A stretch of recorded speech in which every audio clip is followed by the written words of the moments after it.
ఎన్నికల హామీల అమలుపై తొలి సంతకాలతో చంద్రబాబు పాలన ప్రారంభమైంది. సంక్షేమం, ఉపాధి, ఉద్యోగం, వ్యవసాయం, నైపుణ్యం ఈ 5 రంగాలకు సంబంధించిన ఫైళ్లపై ముఖ్యమంత్రి హోదాలో చంద్రబాబు సంతకాలు చేశారు. అందుకు సంబంధించిన జీవోలను అధికారులకు జారీ చేశారు. ఆంధ్రప్రదేశ్ రాష్ట్ర సీఎంగా టీడీపీ అధినేత చంద్రబాబు గురువారం వేద పండితుల ఆశీర్వచనాల మధ్య సచివాలయంలో బాధ్యతలు స్వీకరించారు. సతీమణి భువనేశ్వరితో కలిసి తన ఛాంబర్లో అడుగుపెట్టారు. ఎన్నికల ప్రచారంలో ఇచ్చిన 5 కీలక హామీల అమలుపై నిర్ణయం తీసుకున్నారు. 16,347 ఉపాధ్యాయ ఖాళీలు భర్తీ చేసేలా మెగా డిఎస్సిని ప్రకటిస్తూ ఆ ఫైలుపైనే చంద్రబాబు తొలి సంతకం చేశారు.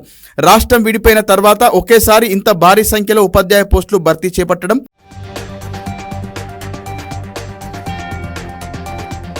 జగన్ సర్కారు రైతుల్లో తీవ్ర ఆందోళన రేకెత్తించేలా చేసిన ల్యాండ్ టైటిలింగ్ యాక్ట్ రద్దుపై చంద్రబాబు రెండో సంతకం చేశారు.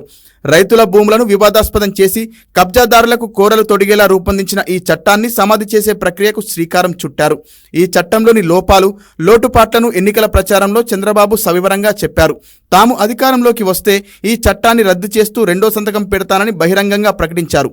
ఇప్పుడు ఆ మాట నిలబెట్టుకున్నారు.